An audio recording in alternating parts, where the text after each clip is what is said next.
আসসালামু আলাইকুম রহমতুল্লাহি ওবরকাতুহু।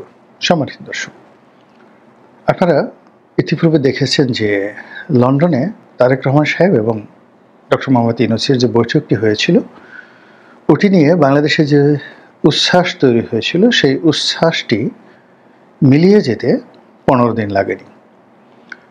এবং ডক্টর মোহাম্মদ ইউনূসের লন্ডন ভ্রমণ, যেটি আমাদের রাষ্ট্রের কোনো প্রয়োজন ছিল না। তিনি একটি পুরস্কার গ্রহণ করতে গিয়েছিলেন, যেটি তার একান্ত ব্যক্তিগত পুরস্কার ছিল, এবং সেই পুরস্কার গ্রহণ করার জন্য তিনি রাষ্ট্রীয় অর্থ ব্যয় করে লন্ডনে গিয়ে খুব একটি বিব্রতকর অবস্থার মধ্যে পড়েন। সেখানে যে লাটবহর নিয়ে যান, সেই লাটবহরের মধ্যে বাংলাদেশ ব্যাংকের গভর্নর ছিল, সেই লাটবহরের মধ্যে অর্থমন্ত্রী ছিল, আর অনেকে ছিল। অর্থমন্ত্রী ছিল কিনা আমার মনে নাই, বাট অনেকে ছিল। মানে ভাবটা দেখানো হচ্ছিল যে তারা গিয়ে ব্রিটেনের প্রধানমন্ত্রীর সঙ্গে দেখা করবেন, এবং টিউলিপ সিদ্দিক থেকে শুরু করে ওখানে লন্ডনে যে সমস্ত লোকজন রয়েছে তাদের সহায় সম্পত্তি তারা ওখানে বাজেয়াপ্ত করে তারপরে শেষে বীরের বেশে বাংলাদেশে ফিরবেন, ইত্যাদি ইত্যাদি নানা রকম কাণ্ড কারখানা ঘটবে, যাতে করে বাংলাদেশ শেষে বগল বাজানো যায় যে তিনি লন্ডন বিজয় করে এসেছেন। আর ডক্টর মোহাম্মদ ইউনূস বিরাট ব্যক্তিত্ব, তিনি সেই ব্রিটেনের রাজার কাছ থেকে পুরস্কার নেন, প্রধানমন্ত্রীর সঙ্গে বিনা অ্যাপয়েন্টমেন্টে গিয়ে দেখা করেন, এবং প্রধানমন্ত্রীর হাত ধরে বলেন যে টিউলিপ সিদ্দিকে বাদ দাও, অমনি সে বাদ দেয়। তারপর শেষে তিনি বলেন, তোমার দেশে যে সকল আওয়ামী লীগের লোকজন আশ্রয় রয়েছে তাদেরকে এখনই গ্রেপ্তার করে আমার সঙ্গে প্লেনে দাও, আর আমি বাংলাদেশে এনে তাদেরকে সঙ্গে সঙ্গে জেলে ভরে দেখিয়ে দিই যে আল্লাহ আমাকে কত ক্ষমতা দিয়েছে। তো তার সে আশার গুড়ে বালি পড়েছে, তিনি লন্ডনে গিয়ে কিছুই করতে পারেননি, উল্টো নানাভাবে অপদস্থ হয়েছেন। এবং ওই সময়টিতে আওয়ামী লীগের লোকজন তার বিরুদ্ধে যে উল্লাস নৃত্য করেছে এবং তাকে অপদস্থ করার জন্য যে উদম তাণ্ডব চালিয়েছে, সেটা দেখে আসলে ডক্টর মোহাম্মদ ইউনূসের জন্য, বিশ্বাস করেন, আমার খুব মায়া হয়েছে। তার সঙ্গে অন্যান্য যারা গিয়েছেন তাদের জন্য মায়া হয়েছে, এবং এখনও হচ্ছে। একসময় বাংলাদেশে যারা ব্যক্তি হিসেবে বেশ পরিচিত ছিলেন, ধরেন সাংবাদিক হিসেবে যারা পরিচিত ছিলেন, সম্মানিত ছিলেন, যাদেরকে দেখলে মানুষজন আদর যত্ন করতেন, সেই সমস্ত লোকজন কেবলই মাত্র ইউনূস সাহেবের সংস্পর্শ লাভের কারণে এখন এতটা ঘৃণিত, এতটা নিন্দিত হয়েছেন যে লোকজন তাদেরকে খুব বাজে বাজে ভাষায় গালাগাল করে, তাদেরকে দেখলে ঢিল মারতে চায়, তাদেরকে রাস্তায় যদি পায় তাদের কাপড় চোপড় খুলে নিতে চায়, তাদেরকে ধাওয়া দিতে চায়, তারপরে তাদেরকে খুব অশ্লীল অশ্রাব্য ভাষায় গালাগাল করে। এই জিনিসগুলো আমাদের আসলে দেখতে ভালো লাগে না। এর কারণ হলো, যে কোনো মন্দ দৃষ্টান্ত না, ওটা বড় হয়ে ফিরে আসে। আওয়ামী লীগ যে সকল মন্দ কাজগুলো করেছে তাদের জমানাতে, এখন দেখুন যে তাদের গ্রেপ্তারকৃত যে সকল নেতারা এখন জেলে আছেন, নিয়মিত কোর্ট কাছারিতে আসছেন, তাদের সাথে যা করা হয়েছে আওয়ামী লীগ এটা স্বপ্নেও কল্পনা করেনি। আবার এখন যে সকল কর্মকাণ্ড আওয়ামী লীগের লোকের সাথে করা হচ্ছে, আগামীতে এখন যারা এই সমস্ত কর্মকাণ্ড করছেন তাদের জন্য কতটা ভয়াবহ এবং নির্মম পরিণতি অপেক্ষা করছে তা আমরা এই মুহূর্তে বলতে পারছি না। তবে এখন যা কিছু দেখছি, এটি অতীতে কখনো হয়নি। অতীতে শেখ হাসিনা দেশের বাইরে গেছেন, বিএনপির যারা লোকজন রয়েছেন তারা সেখানে বিদ্রোহ করেছেন, বিপ্লব করেছেন, বিক্ষোভ প্রদর্শন করেছেন, লন্ডনে করেছেন, আমেরিকাতে করেছেন, এবং আমেরিকাতে যখন ওয়াশিংটন ডিসিতে করেছেন, নিউ ইয়র্কে করেছেন, তখন লন্ডন থেকে শত শত মানুষ গেছেন শেখ হাসিনাকে অপমান করার জন্য। শেখ হাসিনা যে হোটেলে গিয়েছেন, তো সেই হোটেলের উল্টো দিকে দাঁড়িয়ে যখন তারা বিক্ষোভ করছিল, শেখ হাসিনা সাহস করে তাদের কাছে এগিয়ে গেছেন, তাদেরকে চা খাওয়ার জন্য দাওয়াত দিয়েছেন, তাদের সাথে কথা বলার চেষ্টা করেছেন। কিন্তু দেখুন, সেই পরিস্থিতি এখন এতটা, মানে যাকে বলা হয় অগ্নিগর্ভ হয়ে গেছে, যে লন্ডনে যখন ডক্টর মোহাম্মদ ইউনূস ছিলেন তখন পরিস্থিতি এমন উত্তপ্ত ছিল যে ডক্টর মোহাম্মদ ইউনূস হোটেল থেকে বের হয়ে শেখ হাসিনার মতো সাহস করে বিক্ষোভকারীদের সামনে দাঁড়াবেন। বাংলাদেশে এমন কোনো বদ্ধোন্মাদ আছে যে পরামর্শ ডক্টর মোহাম্মদ ইউনূসকে দেবেন? বা ডক্টর মোহাম্মদ ইউনূস পরিস্থিতি কেমন ছিল যে তিনি সাহস করে তাদের সামনে যাবেন? এতটা পরিবর্তন হয়ে গেছে। এবং ডে বাই ডে যাকে বলা হয় এই ঘটনাগুলো ঘটছে। আপনি দেখেন, এই যে সর্বশেষ যখন মাহফুজ গেল লন্ডনে, তো তাকে টার্গেট করে, লন্ডনে না আমেরিকাতে, তো নিউ ইয়র্ক শহরে বা তাকে টার্গেট করে যেভাবে ডিম মারা হলো, খুব শিল্পসম্মত। একজনের পকেটে 10টা-12টা করে ডিম নিয়ে এসেছেন। তো সেই ডিমগুলো গাড়িকে টার্গেট করে এমনভাবে মেরেছেন, আমরা যেভাবে একেবারে বাস্কেটবলে বল ফেলার জন্য যেভাবে টার্গেট করে করি, তারপরে যেভাবে মানে বেলুন ফাটানোর জন্য অনেক সময় যে আমরা যারা আনকোরা শুটার পার্কে গিয়ে ওই যে আমরা বেলুন ফুটাই গুলি করে, তো দেখা যাচ্ছে যে একটা বেলুন ফুটাতে সেই একেবারে চোখ মানে এক চোখ বুজে তারপর শেষে খুব সিরিয়াসলি মানে আমার এই বেলুন ফাটাতেই হবে, তারপরে একটা গুলি করি। এই পার্কে দেখে না যে বন্দুক দিয়ে যে গুলি করে বেলুন ফাটায়, ছোট ছোট বেলুন, তো ওইরকম। তো অনেক লোক এটাকে একটা বিনোদন হিসেবে নিয়েছেন। সে গাড়িটা, মাহফুজের গাড়িটা আছে, সেই গাড়ির নির্দিষ্ট জায়গায় ডিমটা ফাটাতে হবে, এই জন্য হাতে ডিম নিয়ে সময় নিয়ে টার্গেট করে একদম এক চোখ বন্ধ করে সুন্দরভাবে যে স্টাইল করে মানে ডিম ফাটানো হয়েছে, ডিম ছোড়া হয়েছে, এটা রীতিমতো একটা বিনোদনে পরিণত হয়েছে। এবং সেই বিনোদন লন্ডনে যেভাবে হয়েছে তার সে নিউ ইয়র্কে মাহফুজের সাথে বহু বেশি হয়েছে। আর আগামীতে ডক্টর মোহাম্মদ ইউনূসের সঙ্গে কেমন হবে সেটা 22 তারিখে না আসা পর্যন্ত আমরা কিন্তু বুঝতে পারছি না। তো যেটা বলছিলাম যে ডক্টর মোহাম্মদ ইউনূস একটা ইলিউশনের উপর থেকে, অর্থাৎ কল্পনার উপর ভেসে বা নিজেকে অতি মূল্যায়ন করে তিনি যেভাবে গত 1 বছরে ব্যাটিং করার চেষ্টা করেছেন, প্রায় তার সব ব্যাটিংগুলো হিতে বিপরীত হয়েছে। তিনি ফ্রান্সের প্রেসিডেন্টের সঙ্গে তার ব্যক্তিগত সম্পর্ক নিয়ে তিনি যতটা আশাবাদী ছিলেন, তিনি জলবায়ু সম্মেলনে যেতে পারেননি বা যাননি এই কারণে যে তাকে সেই প্রেসিডেন্ট একটা ব্যক্তিগত বৈঠকের সুযোগ দেয়নি।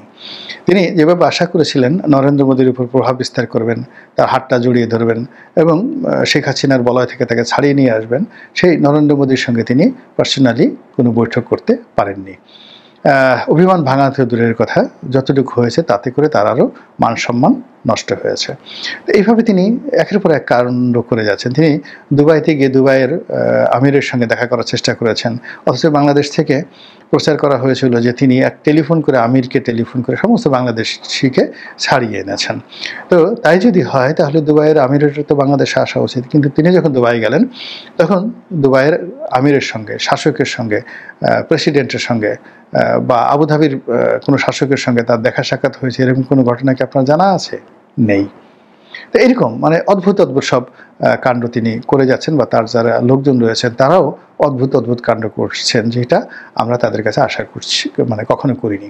তো যেটা বললাম যে তারা যে কর্মকাণ্ড করছেন তার সঙ্গে আবার পাল্লা দিয়ে এখন দেশের যে প্রধান রাজনৈতিক দলগুলো ঠিক ওইরকম অনেকেই সেরকম ভাড়ামো শুরু করেছেন।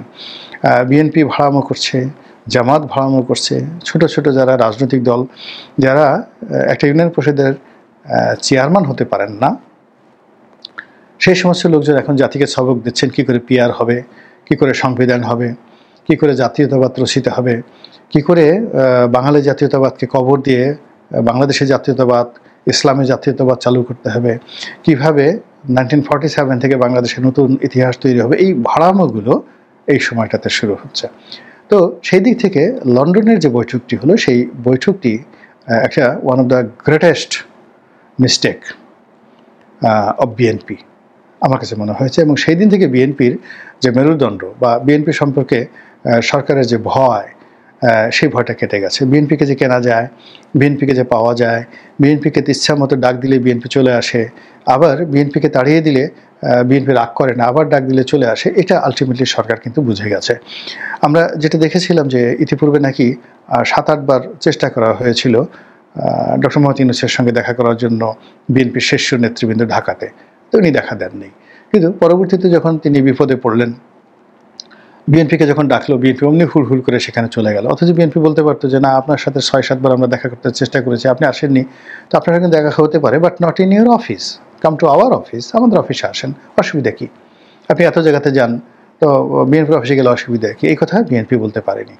দ্বিতীয়ত, যেভাবে একটা ভাইব তোলা হয়েছিল তারেক রহমান সম্পর্কে, যে তিনি ভবিষ্যৎ প্রধানমন্ত্রী, জিয়াউর রহমানের অনুলিপি, কার্বন কপি, এবং আগামীতে তার নেতৃত্বে বাংলাদেশে একটা বিরাট যাকে বলা হয় সম্ভাবনা তৈরি হবে, গণতন্ত্রের একটা সূতিকার হিসেবে তিনি আসবেন, অবিসংবাদিত নেতা হিসেবে আসবেন। কিন্তু ডক্টর মোহাম্মদ ইউনূসের সঙ্গে তার যে বৈঠকটি, সেই বৈঠকটি তারেক রহমান সাহেবকে রীতিমতো এমন একটা জায়গাতে নিয়ে গেছে, এখন তারেক রহমান সাহেব, মির্জা ফখরুল সাহেব, সালাউদ্দিন সাহেব এই তিনজনের মধ্যে বেসিক্যালি কতটুকু পার্থক্য রয়েছে ডক্টর মোহাম্মদ ইউনূসের সঙ্গে বৈঠকের ক্ষেত্রে, এটা আমরা আলাদা করতে পারছি না। আর ডক্টর মোহাম্মদ ইউনূস, তারেক রহমান সাহেব, সালাউদ্দিন সাহেব, মির্জা ফখরুল সাহেব, তারপর শেষে বিএনপির অন্যান্য যারা নেতৃবৃন্দ রয়েছেন, গয়েশ্বর বাবু, নজরুল ইসলাম খান, ডক্টর মঈন খান, তাদের মধ্যে তিনি কাকে গুরুত্বপূর্ণ মনে করেন সেটা এখন প্রশ্ন সাপেক্ষ। অর্থাৎ তিনি যার দিকে হাসি মুখে তাকাচ্ছেন তার জীবনে পূর্ণিমা চলে আসছে। তো লন্ডন বৈঠকের পরে আসলে এরকম একটা পরিস্থিতি তৈরি হয়ে গেছে। ডক্টর মোহাম্মদ ইউনূস উপরে উঠেছেন, বিএনপি নিচে নেমেছে।